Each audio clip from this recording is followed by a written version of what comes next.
Welcome to another episode of La Ventanita. I'm Carlos Frias, the Miami Herald food editor, your co-host, along with Amy Reyes.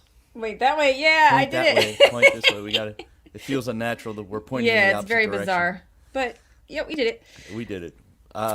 So this is we had to record this episode because I'm going to be out of town. Where you going, Carlos? Whoop whoop! I'm going to Chicago. What you going for, Carlos? I'm going because I need time off after 8 months of nonstop work. Also, it turns out that there are some awards in Chicago. What awards are there, Carlos? These are the James Beard Awards, Amy. Tell me more, Carlos. I really think you need to go on and tell us what you're going to do this weekend. I think we've said and done enough about. But you know what? We'll get into that because this is an all banter show. We're here to banter. That's right, an all banter show. So we'll be talking about Miami's Michelin star possibilities. By the time this is dropping, this is a few hours before the Michelin Guide will announce which Miami restaurants will be among the first to receive stars. We'll talk about which places we think could nab some stars. I wrote a predictions column that had people pretty angry. I was gonna say, which I love. I mean, it was rage fuel, Yes. stuff I remember from my sports writing days. Mm-hmm. And I really enjoyed that. I can't wait to hear what the best hot takes from the Twitter feuds were. Ooh, I can read some of those. Well, I'll pull up some of those. Okay, great. And we'll talk about the James Beard Awards, obviously, which the media ones, which nobody cares about, are Saturday.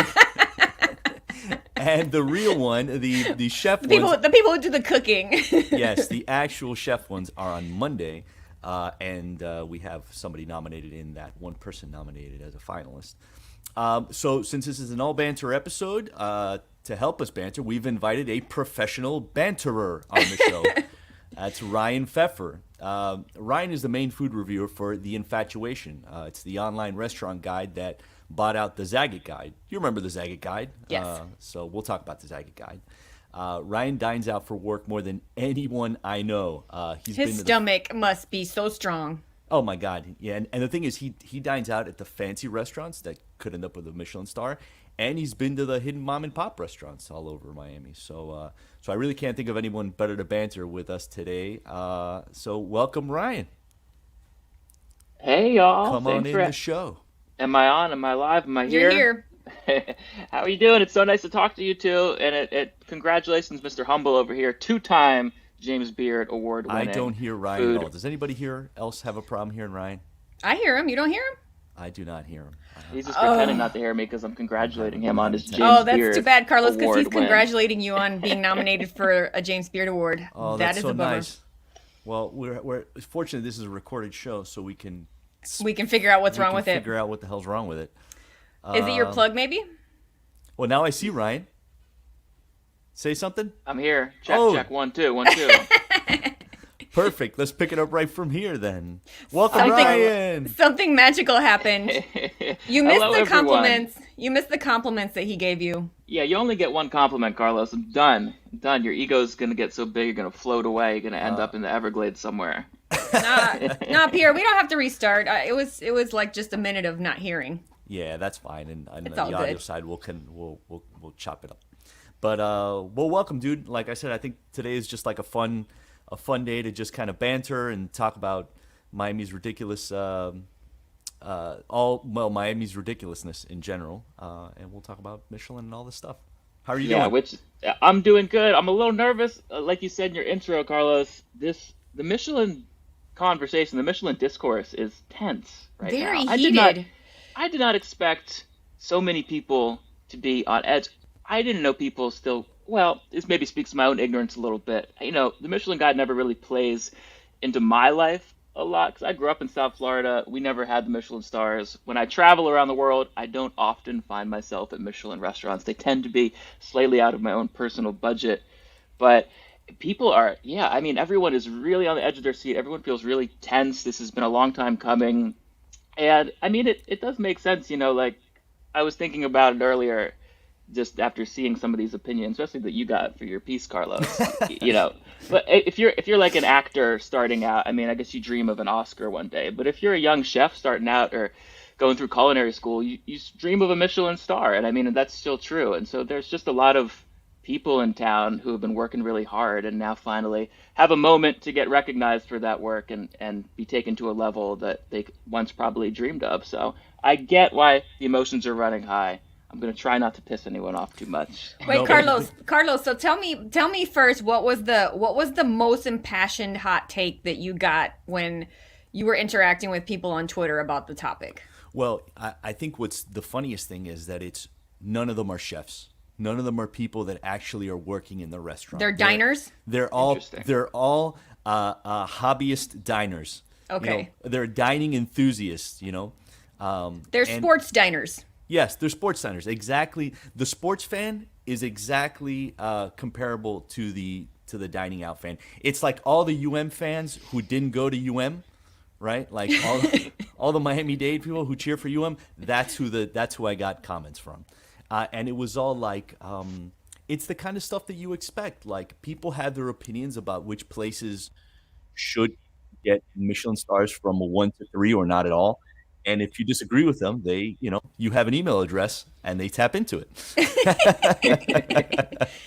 Okay, well, from the list that Carlos made, Carlos's list had you had chosen 3 for a 3-star as 3-star candidates. You picked you picked Los Fuegos, L'Atelier, I don't know how to pronounce it, Le Jardinier. It's La Jardinier, I Le believe. Jardinier, Yeah, and don't look at me. I have no idea how to pronounce it either. this is the one that we we had to like Google it.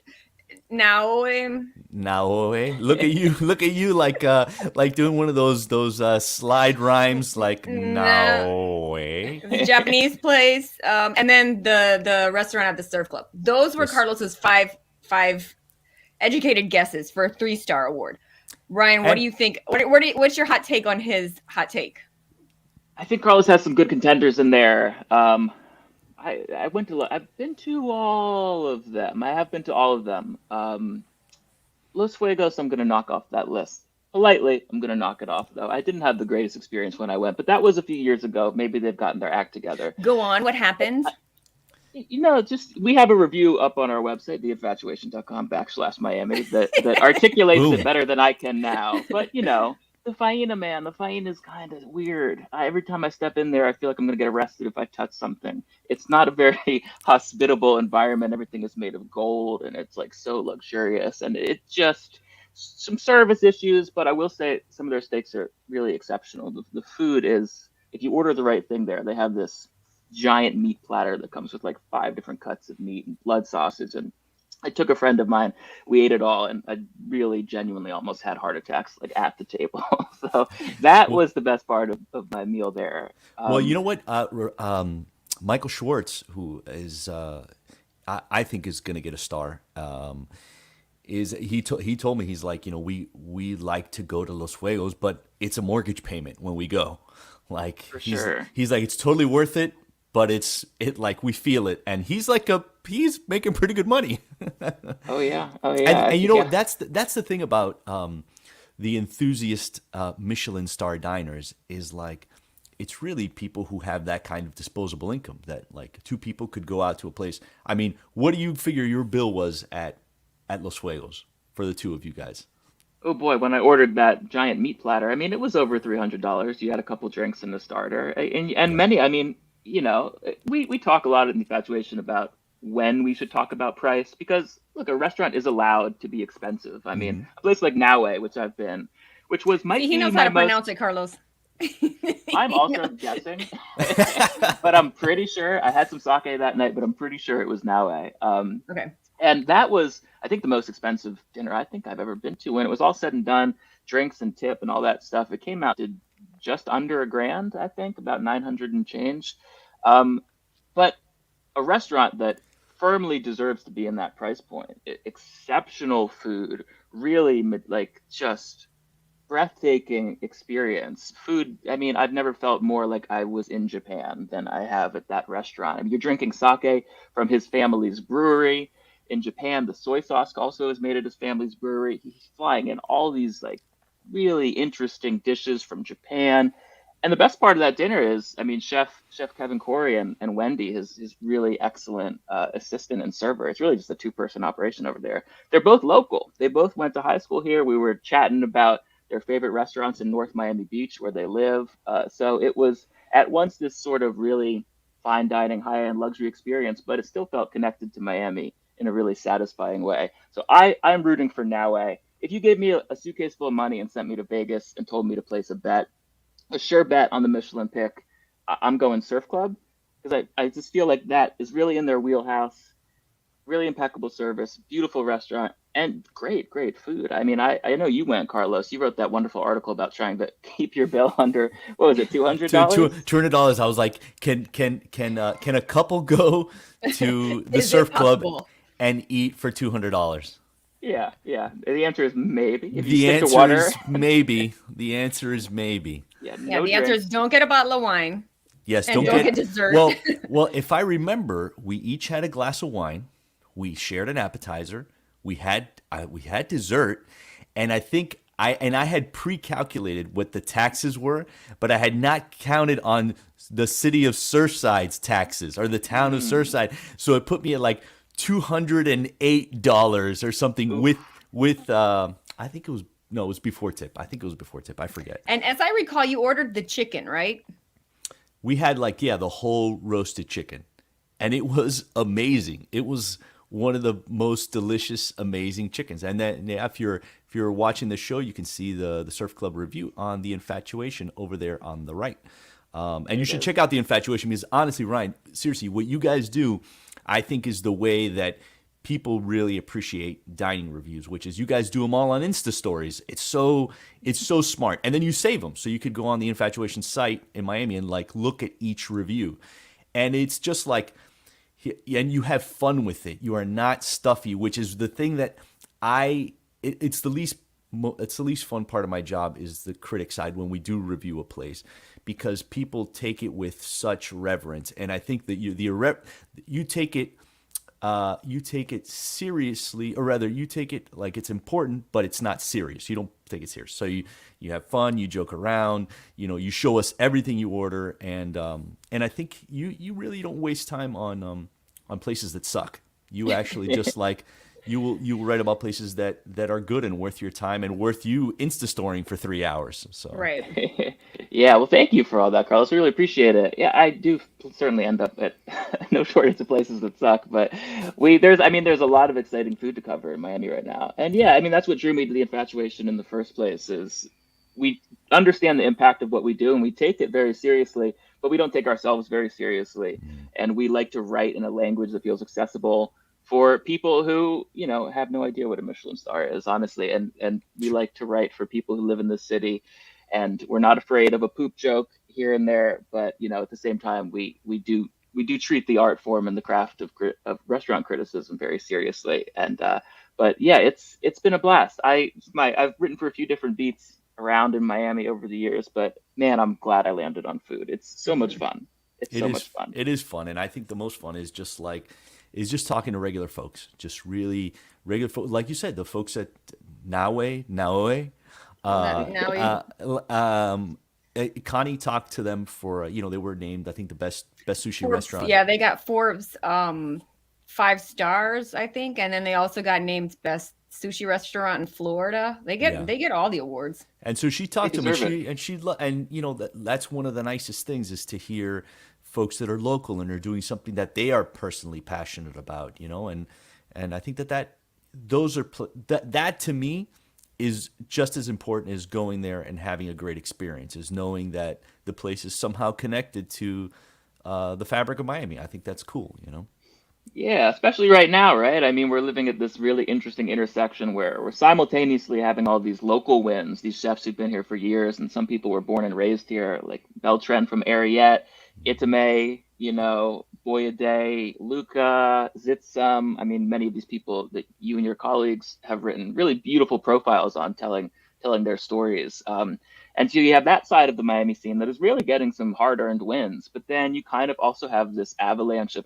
really wealthy out-of-town restaurant groups who are moving into town, some of which are really good and exciting, and some of which are not so much. So Michelin's coming to town at a really interesting time, and I'm curious to see kind of what balance they're going to strike with their picks in that sort of in those two sides that are kind of coming together in the restaurant scene right now. When I think about the New York restaurants, I think of the vendors outside of a Dolphins game. Like, hey, everybody's going to the Dolphins game. Hey, you want some hot dogs? You want some T-shirt? Number one team. Like, I think that's how I see the New York restaurants. Is like everybody's already Now, when moving I think down of the here. New Let's York restaurants, cash in what on I it. think of that what was it, John Waters film Pecker, where you've got like this photographer, and I think he was in Baltimore, and like he becomes like a big sensation, and then the New Yorkers, like, they get on a bus to come to his gallery in Baltimore, and they're all looking around and they're like, oh, how quaint.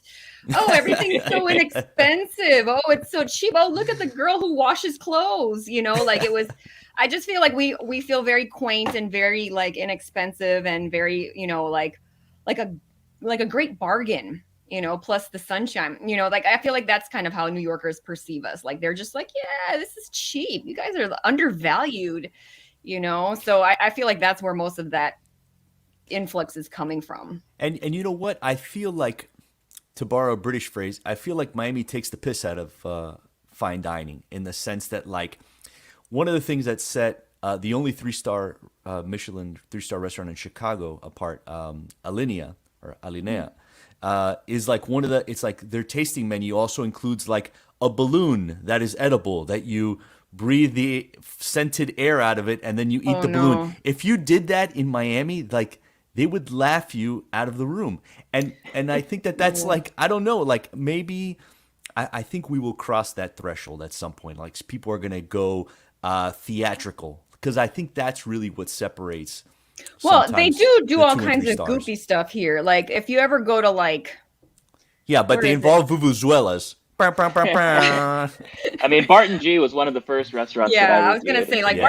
Barton G really made the whole theatrics. And like if you go to like, I know it's not like a local place, but if you go to like Sugar Factory, they'll bring out like a mallet for you to like bang on some chocolate thing, and it's it's all kind of dumb theatrics for you to get to mediocre food. But I think that they're I don't think people hate that. I think people are kind of I think people are kind of into the experience. Like that's why they put a sparkler on your bottle, so that everybody can see the spectacle of you getting your fancy thing. I'm special today. Look at me. Here it comes. It's mine. I'm Mr. Meeseeks. Look at me. I've been experiencing a lot of sparklers lately. I'm working on a clubstront guide. I'm sorry. Yeah, I regretted it the second I came up with the idea, and it's proven to be a real pain in the ass ever since.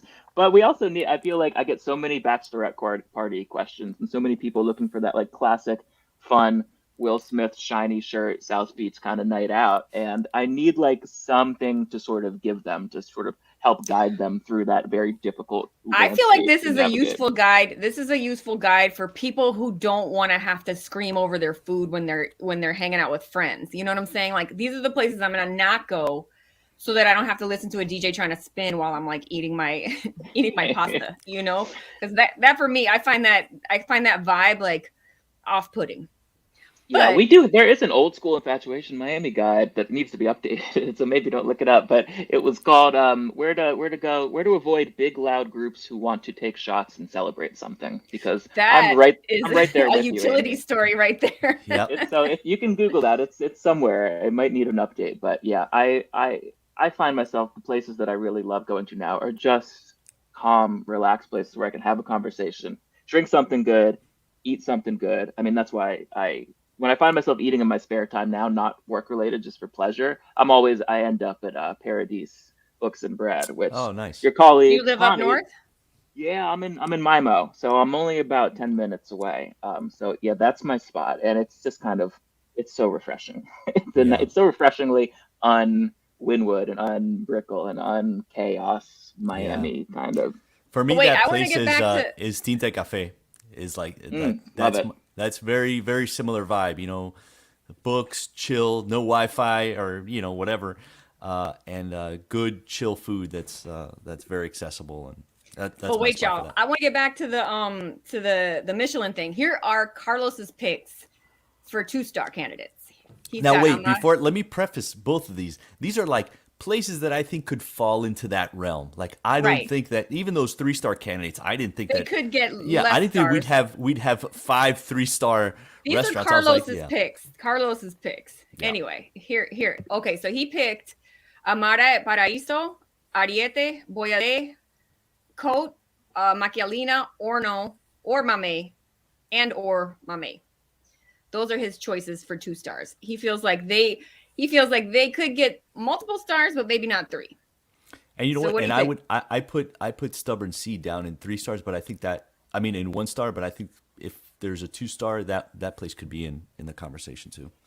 Yeah, I think those are all in the playing field. Here's the place from that list that I really hope makes it because it makes so much sense for Michelin. I mean, Michelin's going to have a tough time in the city for all the reasons we just talked about. And, we're not classically a fine dining city, and they seem to really care about that. However, I think Ariete is the perfect restaurant for the guide because it is Miami, like undeniably foundationally Miami, but it's also infused with sort of upscale fine dining French food. I mean, they do the duck press over there. The monkfish Wellington they do is ridiculous. And I think Mike Beltran has just infused kind of Michelin-ness with Miami-ness in a way that no one else in the city really has. And so I hope they show some love and recognize that because he's been doing very unsexy, unmarketable things at that restaurant since he opened it. But they're all driven by passion and his sort of love for that style of dining. And I think it makes sense for Michelin. I think it might be some parts of that restaurant might be a stretch for them, but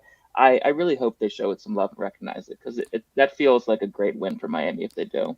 Let's talk about Ariete for a second because yesterday I found myself, I was alone for dinner. Like I was picking up some stuff and I was near Coconut Grove and I was like, where do I want to eat right now? And I want to eat something that's delicate, that wasn't like a big chop of meat and like a glass of wine. Big Like giant yeah, pasta. where can I go for something delicate? And I went to Ariete, and I had not had their what they call their versos sencillos, their simple verses, which is their tasting menu.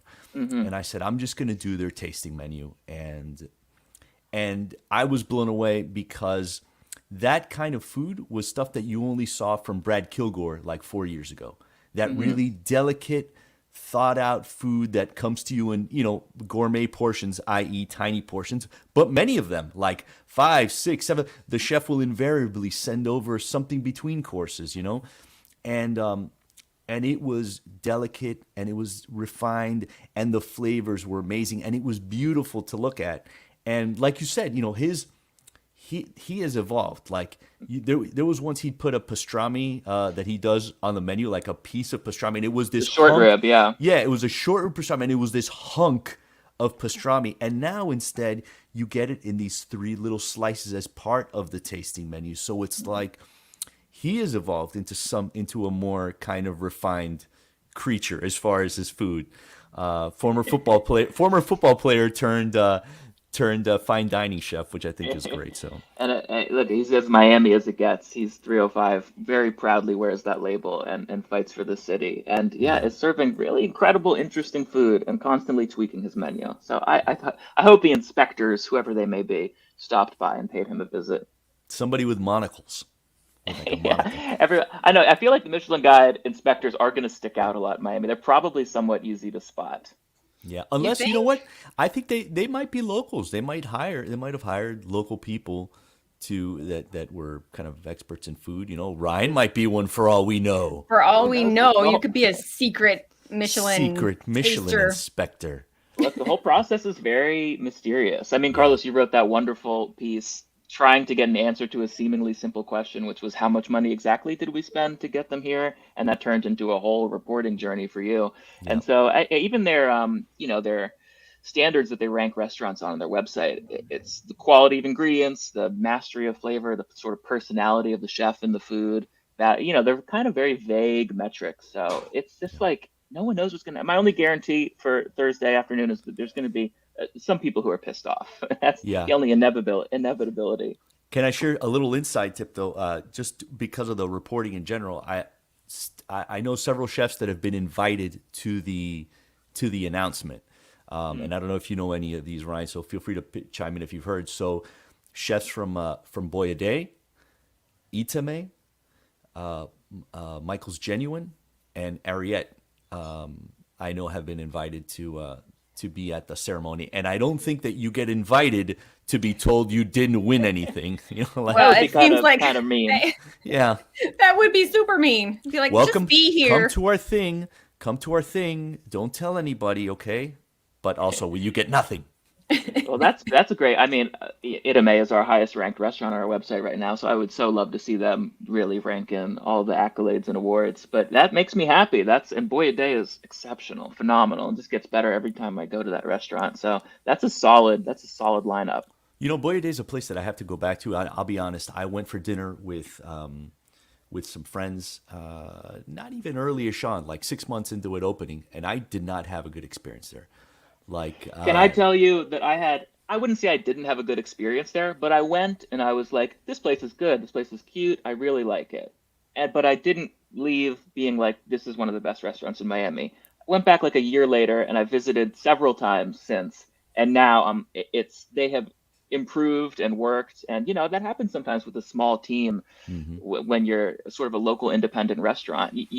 There's so much to figure out and navigate when you're first starting off in that first year. And that's a big reason why we revisit restaurants. But Boy a Day, you need to make a return trip because they have really sort of honed in their system there. And it's phenomenal. It's our second highest rated restaurant on the site. And that wasn't the case when I first visited. So we've really bumped them up because I think they sure have earned it. And I think restaurants, when we talk about restaurants, really we're just talking about people. And like people have off days, and maybe the one day like we did, we were under the AC vent, and maybe that's why the food was cold, and all those things play into it. And it's like anything else, you want to give places enough of a chance to prove themselves. So We had an off day when we went one time to Chugs, and remember Carlos, we were like, oh, what's going on here? I came back like the following weekend and everything was amazing. Yep. You know what I'm saying? Like, It's like I think, that. Places are I like think that. that it's just like, it depends on what you order, who's serving you, and what's going on that day. I think is a lot of what happens.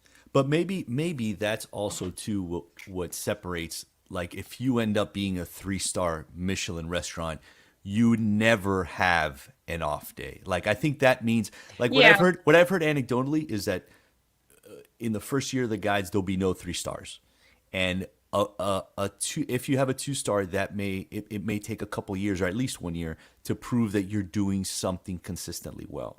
Like I went to early on, like when the French Laundry got its 3rd star. We were in Napa. We lucked into reservations. This was like 2003, I want to say, and it was one of those meals where you were in a very kind of comfort. It was like an old farmhouse. So like imagine a restaurant outfitted into an old farmhouse, very rustic.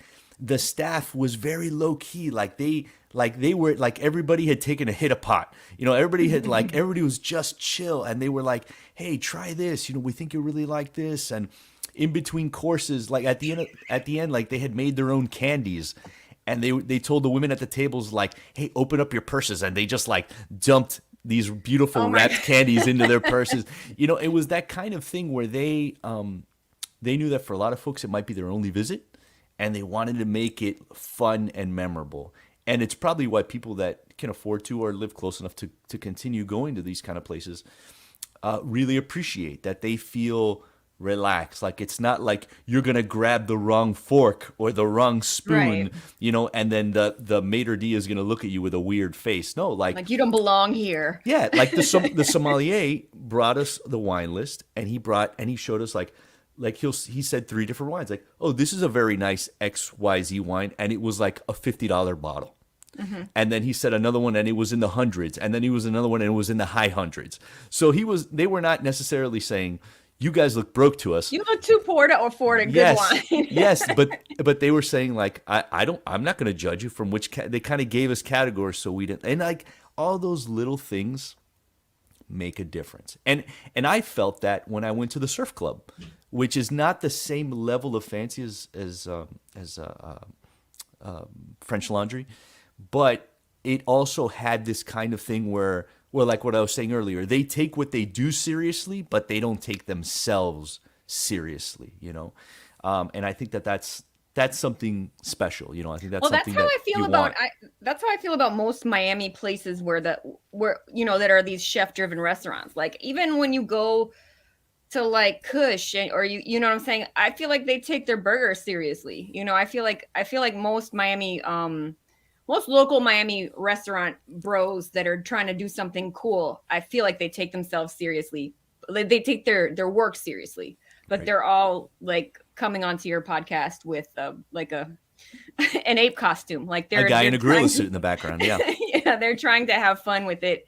And Miami is a fun place to be, so it would be weird to try and act like making food is something that it's not, You like know what? It's that's why emo music never caught on in Miami. Like it's too hot. It's too hot, and the people are wearing too little clothes to be that dark and serious. It's too sunny. It's too sunny, and people aren't wearing enough clothes. That's why booty music it rules Miami because people wearing enough take clothes. it off. Yes, it's too damn hot to be that emo. Don't wear black.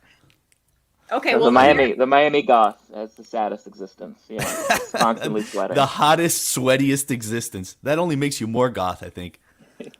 here is the last group that Carlos highlighted in his story, and I need to read this simply because there is a place in Kendall on this list. Oh boy. So here we go: Cafe La Trova, Carbone, Fiola, Guy, Irame, Luca, Makoto, Michael's Genuine, and Nave.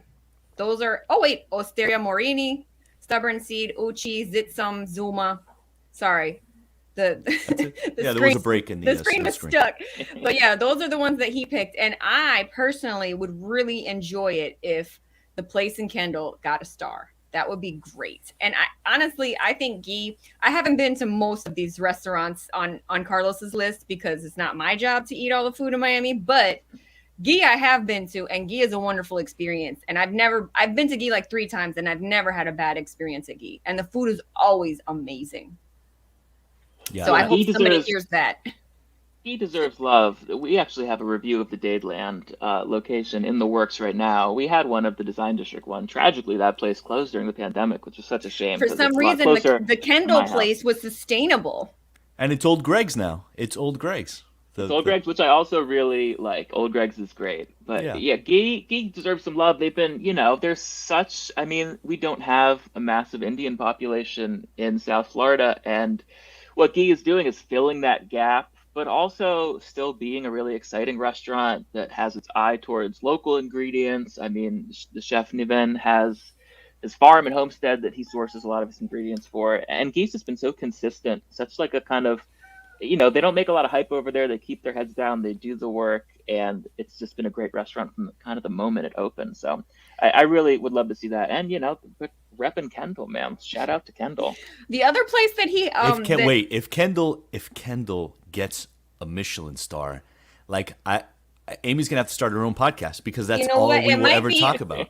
It almost might be like the editor who edited or wrote the story about how all of the Ken dolls from the new Barbie line are from Miami getting a Pulitzer. Right. That's what that's like. Yep, that's right.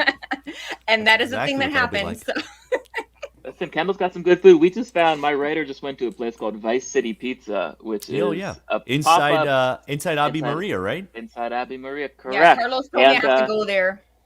Listen, everyone loves that place. My writer, who is also named Carlos Oliachea, he says it's his favorite pizza in Miami right now. Wow. And everyone who goes there says that too. And they're cooking other things other than pizza that are apparently really, really good. So we just added them to our pizza guide. And so listen, Kendall is getting some momentum. 5 years, I wouldn't be surprised if there's a lot more heavy hitters in Kendall, especially with the rent prices, Right. what they are in the city of Miami. Well, you know something? We just posted the cover of today's paper. The cover of Wednesday's paper, since this is going out Thursday. But we posted our new restaurants guide, and there are so many new ones that are in Wynwood, and I haven't been to like any of them. And I wonder if you could give us like what are your favorite new Wynwood restaurants, because it seems like there's so much opening in Wynwood that I don't even want to. I'll just go to the places that I already know that I like, But like, what's Yeah. your favorite new stuff in Wynwood? Boy, almost everything opening in Wynwood these days is terrible. However, Wow. Yeah. You know what? That Can is can we bad. get an amen on that? Yeah. That's I mean, the. it just is. And that's what happens when you develop a neighborhood so hideously that the only people who can afford to come in are, Bottled Blonde, this terrible Arizona restaurant where servers zip around on tiny motorcycles.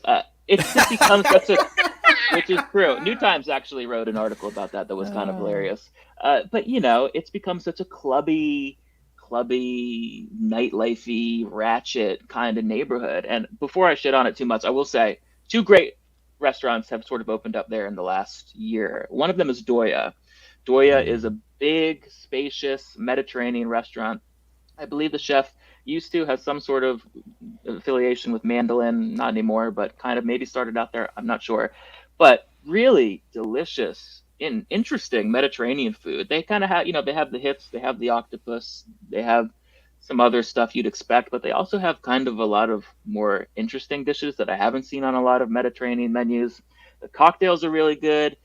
It's not insufferably like sceney or clubby, and the service is great. And so Doya is like kind of the only place I'm sending people, the only new restaurant I'm sending people in Wynwood these days. The other one is that my writer just went and he enjoyed. It's called Pez Loco, and that Okay. is the restaurant that opened up in what used to be three. It used to be Norman Van Aken's spot, which was Right. great when they opened, and then they Yeah, that went place through a was whole bunch fun. of Yeah. yeah. That place That was was fun such in a the beginning, but like something happened.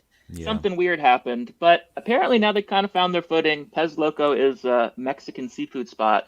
Not an exceptional restaurant, but a solid, I think we gave it a 7.5, and some really tasty dishes there. And also kind of in an area of Wynwood that is not quite as like insufferable. It's a little bit of a peaceful oasis, that kind of concrete complex that it's housed in. So It's right. It's right those, next to the salty donut over there, if I'm not mistaken. Right. yeah, right Yeah. next to it. So those are the only two Wynwood places that I can, the only new Wynwood places that I can really recommend. But everything else there, I don't spend a lot of time in Wynwood, and a lot of my friends don't either. It's just people looking to get wildly drunk or tourists, and And that's act a kind fool. of it. And it Yeah. breaks It's my heart because that yeah. was my first introduction to Miami. My first job was at New Times, and their office is in Wynwood. I got there like 2014, which, by that time the neighborhood was already gentrifying and had already turned, but it was much different. You had Wood and Gramps were like the only two bars. Then Box Elder popped up, and now I feel like the old man kind of back in my day, but it is unrecognizable What when I happened to the go. Wynwood Yard? I used to hang out there with my children. It honestly, I used to be Yeah. free. I would take my coffee break. I'd go get a cafecito for like $1, and I'd stroll through the Wynwood walls for free. And like no one Hmm. was there, and I had the place to myself, especially during summer. And it was a really special neighborhood back then. It's still special, but not for great reasons. Right. And that was like such a signifier. Like you could go to Enriqueta's and get some coffee and get a pastelito, and you could stroll through the Wynwood walls, and You go to the that yard. was I used to and love it was hanging out so at the yard. It was it super was so chill. low key. But now everything Yeah. costs everything. Like you Hmm. said, it's there's price of admission to the Wynwood walls, and there's a million things between that and Enriqueta's and Box Elder, which was such a great craft beer bar, got closed down because that whole corner had been sold to a developer, and that developer went bankrupt. So now there's pretty soon not going to be anything where that Ducati and the Palmar used to be. All that stuff is just now empty, and it's Oh, like somebody's gonna buy it and somebody's gonna turn it into like a cheesecake factory or yeah. In the something. meantime, they ruined a great corner, So Yeah, it'll that's be a Walmart soon enough. I mean, it's just this is what happens when you have this sort of orgy of greedy developers all climbing over one another. It just sort of tears the soul out of a neighborhood, and it's just the most interesting places are not in Wynwood these days because no one can afford it, and also locals don't really want to go there anymore. I know I don't. yeah. Mm. No, I You hear know you. where I do want to go? We were since we were talking about the new restaurants guide, I really love Biblos on Miami Beach. That was like my spot, like to go like for celebrations or whatever. Mhm. Those folks opened a new place in the Grove called Amal. I haven't been there yet. Have you been there yet? I walked by it. I walked by it twice in the last couple weeks, and it's been full. It's been packed every night. Oh man, Packed every night. Biblos makes just good food. Like I Yeah. remember one time I went with Connie, and we They killed ate you so with. They much. tried to kill you with food, didn't they? Oh Yeah, man, they it was tried to like hurt you. murder by hummus. It was just insane. That's a Everything Sting was song, good. isn't that a Sting song? Yeah, Murder yeah. by Hummus. The deep cut, yeah. Yeah. No, but it was great, and that was one place that I was actually excited to be to go and try, because like that's one thing that will get me out of Kendall. Yeah, I'm gonna go there within the next couple of weeks to check it out. But I've been walking. I've been eating a lot in the Grove because we just updated our Grove guide, and I was walking by that restaurant progressively as they built it, and it's a pretty restaurant. It's a really neat space. It's very bright, looks very comfortable. So I'm very curious to see that. I mean, the Grove is like where it's at now. Everyone's Pretty opening in the much, yeah. Grove, and it's become one of my favorite neighborhoods to eat in. There's just so many options and a good mix of like old school kind of classic Grove spots with like newer, more exciting spots like Cruise Have you been to Kitchen, the which Key I Club love. yet? Did you go to that for your club restaurant guide? No, that one is. My definition of a club restaurant is you have to be able to get up from your table and dance without getting kicked out of the Without people restaurant. being mad at Oh, you? okay. Yeah, All right. and I'm not sure if you could do that at the Key Club. However, my writer went. I sent him. It's sort of mixed reviews. You know, Did it you kind of did is what you it is. did you was part of the assignment? You have to get up and try to dance and see what the result. That should have been. Restaurants? That should have If been part of the assignment. I don't personally dance unless I go heavy on the cocktails, but I scan the room and I need to see at least one person dancing. Oh, so or there at was a least scale one of like sparkler. how many chicks on couches were there? Yeah, that's the sort of Chicks club on strong couches. scale. Yeah, and there's like I've been to some interesting places that I will never return to. Has there been a place that you went to that you were like that stands out memorably for a terrible reason? You don't have to name the place, but name the Just experience. give us enough context clues so we can figure it out. Oh boy, there's a new restaurant in South Beach that's kind of gaining a lot of buzz, and I won't name them because I went on their second day in service, and it's just not fair to really judge a restaurant when that happens. But my girlfriend ordered a martini, and they gave it to us with a handful of ice in the martini, That ain't which it. was just so bizarre, so incredibly bizarre. That ain't it. That's not how you Where do it. else The have I martini. been? The martini No, doesn't like that- that. It likes being No. really cold, but not like that. It was weird. It was like I can't even. That restaurant ended up not being a good experience But you know, overall. but you know what I can say though? Yeah, that's not. I'm not justifying, but like, have you ever heard of the writer Roger Angel? He used to write for the New Yorker. He was where he was well known. He edited John Updike and a bunch of other people. He was this really brilliant, beautiful baseball writer on top of everything. And his go-to drink, he wrote this really great long feature about the martini, kind of an ode to it. And part of what he wrote about was how, like the martini has to be really cold. Like that's almost the number one thing.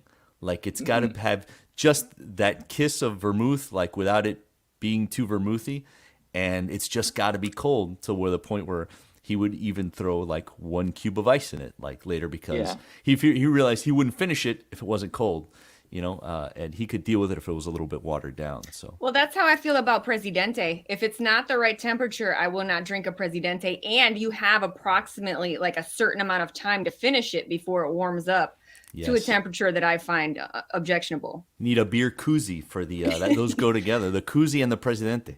Yeah, it's got to be the bottle should be a little bit frosty. Yeah, like a Corona, anything that's that yellow pea water, that's that healthy color of urine. That's what that beach beer should look like, and it needs to be ice cold if it's like that. Right.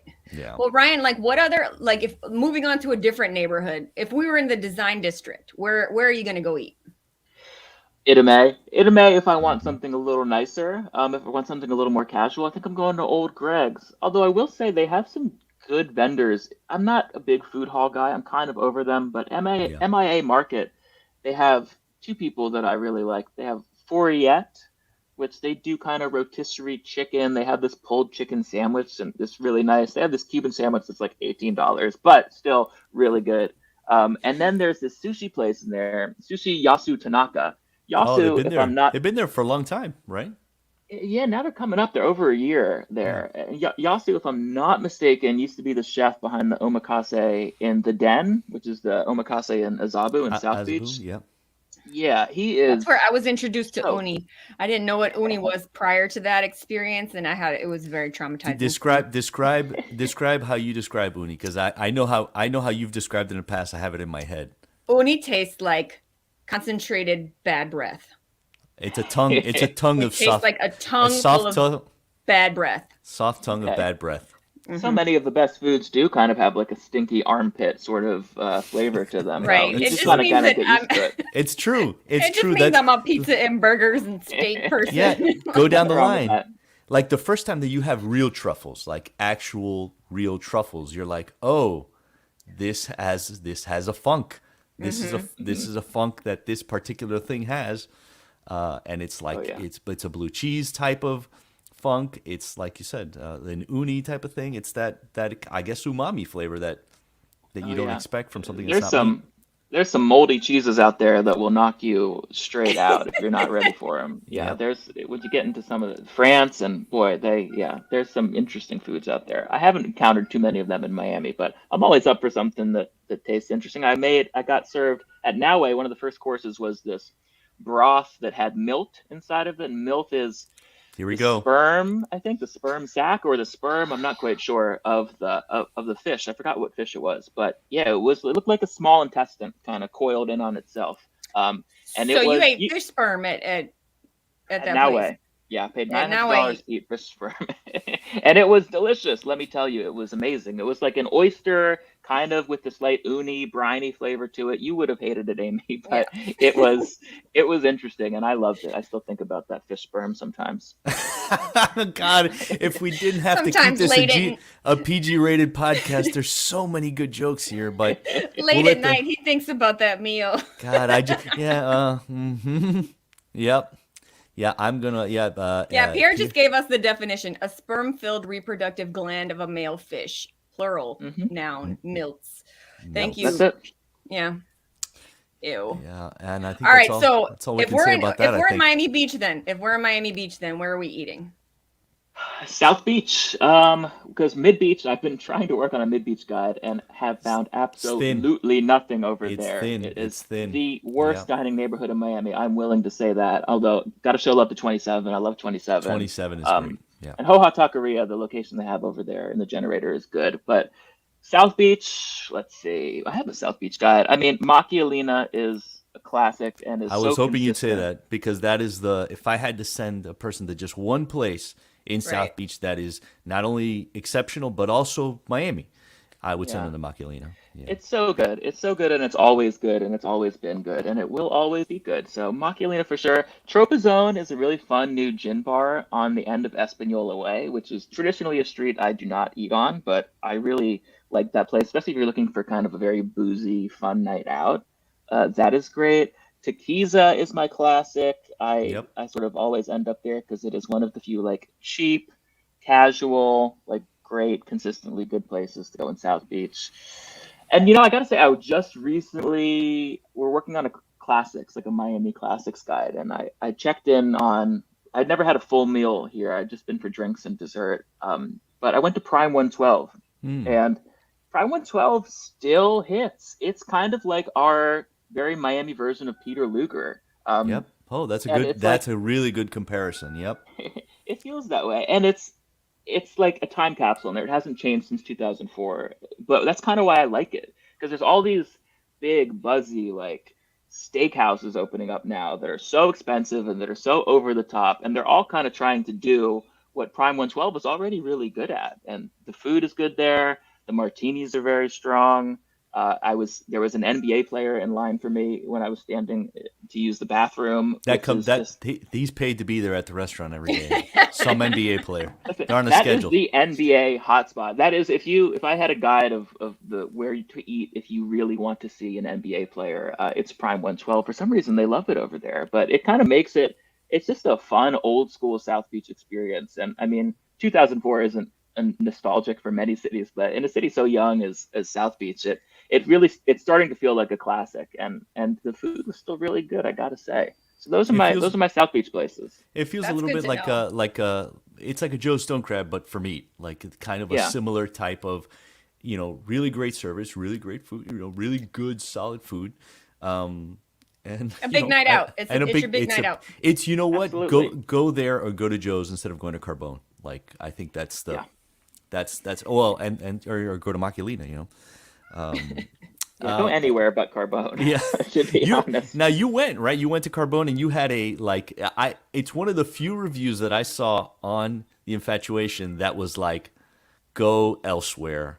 Then go to a different pasta Well, place. that was one of the first big negative reviews we did because, I mean, obviously during the pandemic, it became very difficult to do negative reviews. Like, how do you, critique a restaurant sort of in the heart of lockdown? We kind of stopped doing it. And then Carbone was just too big of a beast to ignore. It was everyone wanted to talk about it. Everyone wanted to know what was going on. And yeah, I went. The only reservation I could get was on 11:30 on a Wednesday, which sucked. And then I had to wait. Convenient. I had to wait 30 minutes for my table anyway. And it's just So you Carbone had is a what it meal is. at like midnight. He finished eating on Thursday. He started Yeah. on Wednesday and finished on Thursday. Literally, I got home at like 2 a.m. It's just, the food is fine. It's good Italian food, but it's just not the event that it is masquerading as, and it's not the sort of dining experience that a lot of people are making it out to be. It's just kind of a C and B scene place, and we know what those are like in Miami. We have Yeah, we plenty know of them. what that's about. For some people, that'll be enough, though. I mean, that'll be enough. They just For sure. want the Listen, big night they're- out, and as they're long gonna as be the one of the food most- is not rotten, They're going to be one of the most profitable restaurants in Miami, period. So yeah, that review didn't hurt them too much. No. I don't think No. they're doing just fine. Not at all. It's just like you can talk trash about Salt Bay when he was opening up and it was packed every night, Yeah, screw Salt Bay for so many reasons, but it's mostly for his terrible Yeah, restaurant. all the milt for Salt Bay. All the He doesn't deserve it. He doesn't deserve that. he doesn't deserve milts, Carlos. That's a delicacy. Well, Ryan, man, we appreciate you making such time to talk with us and just kind of BS with us, and I think that Give us these, your hot takes. yeah, we these really banter- appreciate your hot takes. these banter shows are our most letting fun them things. fly. Yeah. No, thank you guys so much for having me. It was a blast. I work at home alone, so it's rare that I get to talk to other people who aren't my cat about food. This was wonderful. Your cat is very insistent right now. We are hearing No, him. that's Is that not your mine. cat, Amy? Is that your That's cat, my Amy? cat. She's so pissed off right now. Your cat is so mad. She's been meowing for like the so last 5 pissed minutes. off. And I'm like, no, bitch, I'm not. I'm sorry. I'm like, no, I'm not opening the door for you. You're just gonna have to chill. But she's very, very insistent right now. All right. Sorry. Well, before we let you go to feed her, we have to let Ryan play our game. We got to do Yes. We do a food kiss, marry, kill. Oh, sure. Let's hit me. So let's just do the Miami classics. You got pastelito, croqueta, and Cuban cafecito. Kiss, marry, kill. Oh. What's it gonna be? Oh boy, tough one. Killing Cafecito. No disrespect to Cafecito. I think I burnt myself out on it when I first came to Miami. I was like, this is great. It's small and you drink it and you feel like you're on cocaine. This is wonderful. And now I kind of had too much of it and I've sort of graduated back to a more subtle 1 or 2 cups of coffee a day. Okay, fair. So that's Kill Cafecito. I'm going to kiss the Pastelito. Okay. Because it's flaky and warm, and I feel like that would be a good experience. And I'm going to marry the croqueta because that's one of those foods, man. Some are better than the others. It's like pizza, but I've never met a croqueta that I didn't enjoy at least a little bit. So Yeah. that is my ride or die. I'm going croqueta. That's a great. I endorse. I endorse all those selections for all those reasons. That's Endorse. That's a great job. Ryan, man, thank you again for making so much time, man. We appreciate it. Cheers, y'all. It's been fun. Carlos, congrats on your James Beard. Have fun in Chicago, buddy. Thank you, brother. I appreciate it. All right. Talk soon, y'all. Bye. Talk to Bye you. bye. Banter Hot show, takes. Amy. Banter show, hot takes. We got all the hot takes. I can't wait. I can't wait to see the trolls tomorrow. They're gonna come for you again. The trolls are gonna be so hungry, so rage filled. Well, I'm glad you did that story though, because I think it's important to to put it out there and let people know what's on your radar, Yeah. because I think a lot of people have ideas about what a good dining experience in Miami is, and it's a rainbow, but I do think that I think that it's important that we discuss it. And don't forget to take a look at the new restaurant guide that we have in yesterday's paper. Right. Take a look. We went through all of the new openings that we reviewed, that we wrote, and then we synthesized them all into a master guide that is searchable by location online and stuff. But if you like paper, if you're a person who needs paper, Wednesday's paper has our new dining guide, new restaurant dining guide. There's a printed one, and we should preface this by saying that that we get an avalanche of new restaurant opening announcements, and that's beyond the places that we find out about on our own. So Yeah. so Connie and I kind of, and you, obviously, the three of us kind of go through and we decide which of these places sounds the most interesting, which of these places sound like they're doing something truly different, not just, Opening. You're right. Not just opening. Not just beyond just opening. So then Right. we put those together in this printed list, but it's honestly better online. Go Yeah. find the online version where it's sortable by price, by cuisine, and by neighborhood. Right. And I think it's pretty useful. And we update it. There's no place on there that's over a year old. Like we Right. try to Yeah, keep we them right update it around. like every 30 to 60 days, and we take off the older spots and the spots that didn't make it a year, which is a thing that happens in Miami. So yeah, it's something that you guys can use if you want paper. If not, you can find it online. It's very, very user friendly. For sure. Amy, that feels like a show. I feel like we've reached peak banter. Peak banter. Next week we'll come back with somebody cool. I think we're going to try to find one of the Michelin star winners, and hopefully we'll have them on the show as well. That would be awesome. All right. Take it easy. All right. Deuces. Bye-bye.